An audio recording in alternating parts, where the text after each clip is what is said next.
Good morning everyone. Basics of GST का ये third part है। फर्स्ट दो पार्ट्स हम लोगों ने जो देखे उसमें मेनली हम लोगों ने डिस्कशन किया कॉन्स्टिट्यूशनल अमेंडमेंट जो हुआ 2016 में।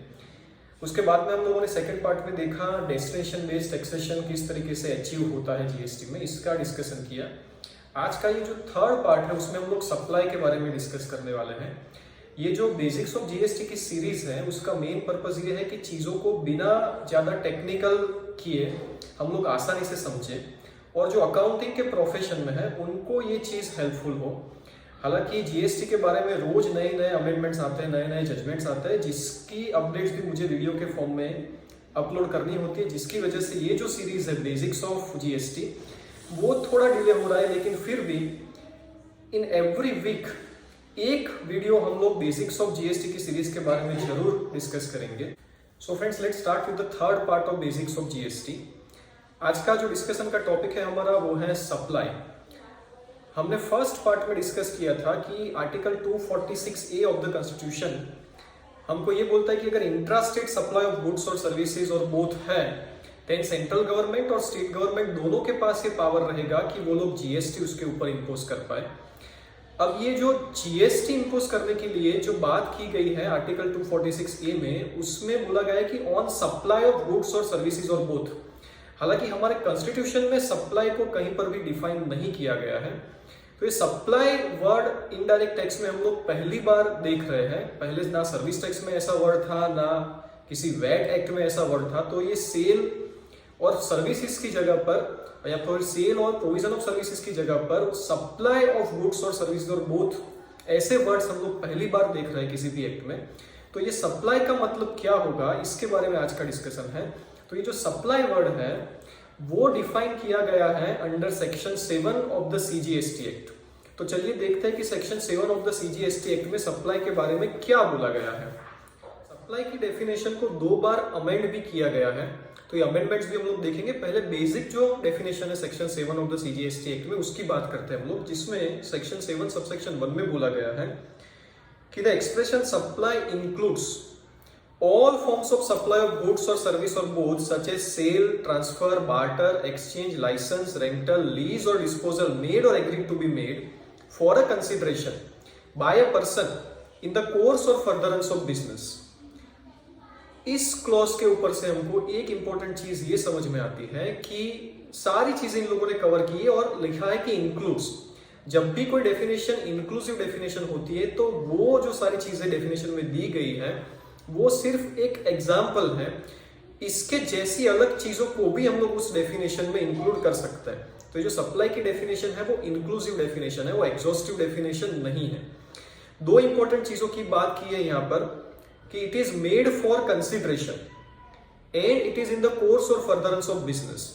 तो अगर सप्लाई फॉर कंसिडरेशन है, फॉर कंसिडरेशन का मतलब ये होता है कि मुझे उसके बदले में कुछ मिलना चाहिए, आइदर मॉनेटरी कंसिडरेशन और नॉन मॉनेटरी कंसिडरेशन।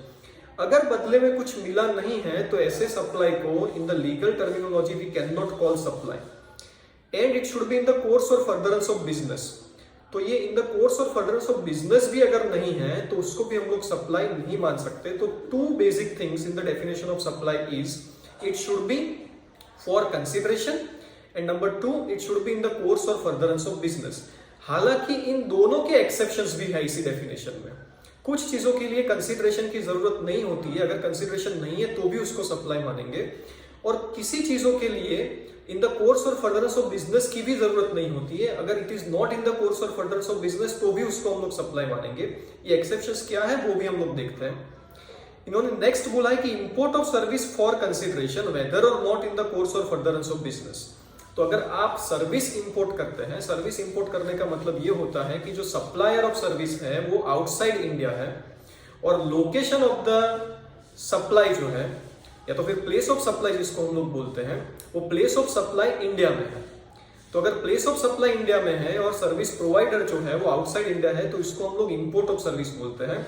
वो अगर फॉर कंसिडरेशन है लेकिन इन the course of furtherance of business नहीं है तो भी इसको हम लोग सप्लाई की डेफिनेशन में कंसीडर करेंगे। तो ये जो import of service for consideration है that is the exception for in the course or furtherance of business. तो इसके लिए in the course or furtherance of business की जरूरत नहीं है। दूसरा है the activity specified in schedule 1 made or agreed to be made without consideration.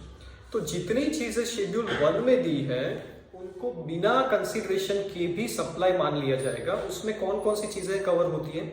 तो रिलेटेड पार्टीज के साथ के ट्रांजेक्शन है उसको कवर किया गया है।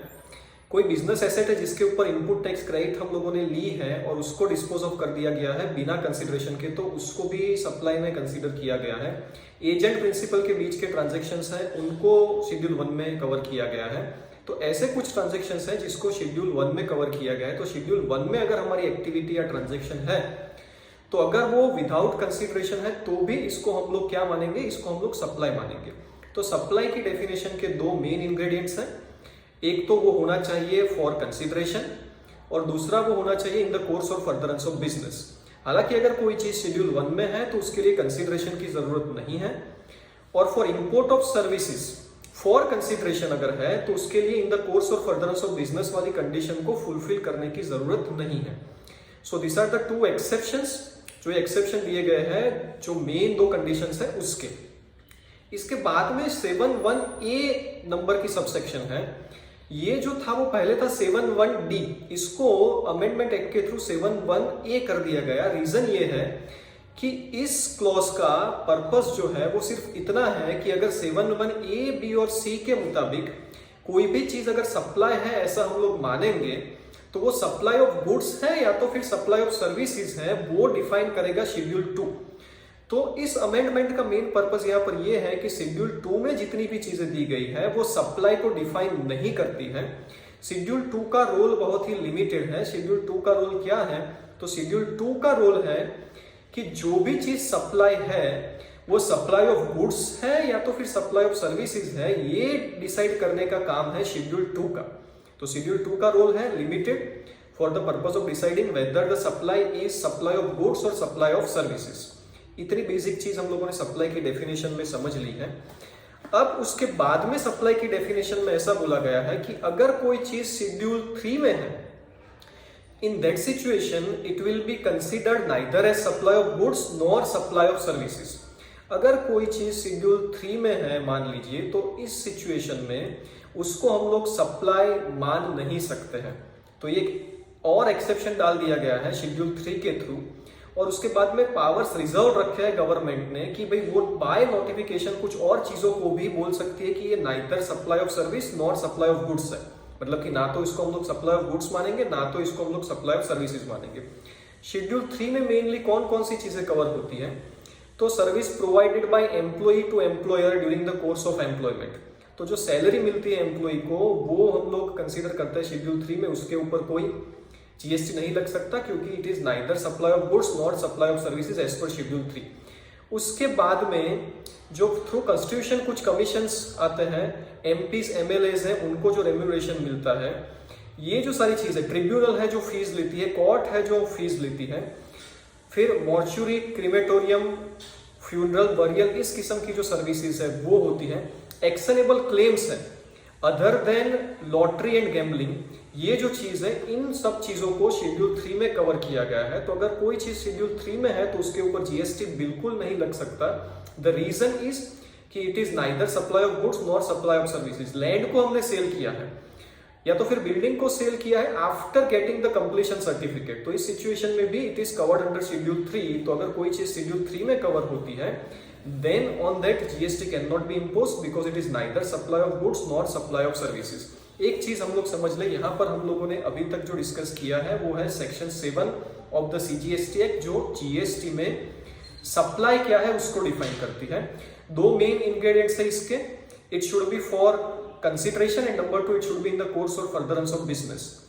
अगर इंपोर्ट ऑफ सर्विस है फॉर कंसिडरेशन तो वो even if it is not in the course or furtherance of business उसको हम लोग सप्लाई मान लेंगे। कोई चीज शेड्यूल 1 में है तो उसमें कंसिडरेशन नहीं है तो भी हम लोग उसको सप्लाई मान सकते हैं, और अगर कोई चीज शेड्यूल 3 में है that is neither supply of goods nor supply of services, मतलब उसको हम लोग सप्लाई नहीं गिन सकते, उसके ऊपर जीएसटी नहीं लग सकता।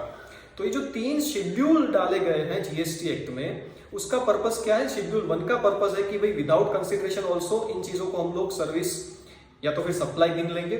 शेड्यूल 2 का जो पर्पस है वो ये है कि अगर कोई चीज सप्लाई है तो सप्लाई ऑफ गुड्स है या सप्लाई ऑफ सर्विसेज है, वो डिसाइड करेगा शेड्यूल 2। और शेड्यूल 3 जो है वो कुछ चीजों को सप्लाई की डेफिनेशन में से निकाल देगा, मतलब कि उसके ऊपर जीएसटी नहीं लगेगा। इस पर्पस की वजह से शेड्यूल 3 को यहां पर दिया गया है। सो शेड्यूल 3 का पर्पस है सम थिंग्स और some of the things will not be considered as supply of goods or supply of services.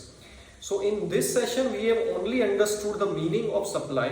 फिर से एक बार कि सप्लाई जो है वो कॉन्स्टिट्यूशन में डिफाइन नहीं किया गया है। सप्लाई जो है उसको डिफाइन किया गया है section 7 of the CGST act. अब जबकि हम लोगों ने सप्लाई क्या है वो समझ लिया है, तो नेक्स्ट सेशन में हम लोग चार्जिंग सेक्शन जो है section 9 of the CGST act और section 5 of the IGST act, उसको बहुत ही ज्यादा डिटेल में समझेंगे, जिसकी वजह से प्रैक्टिकली जब भी कोई क्वेश्चन आए हमारे सामने तो उसको हम लोग अच्छे से आंसर कर पाए। सो अगर आपका कोई क्वेश्चन है तो आप कमेंट बॉक्स में लिख सकते हैं। Thank you very much friends.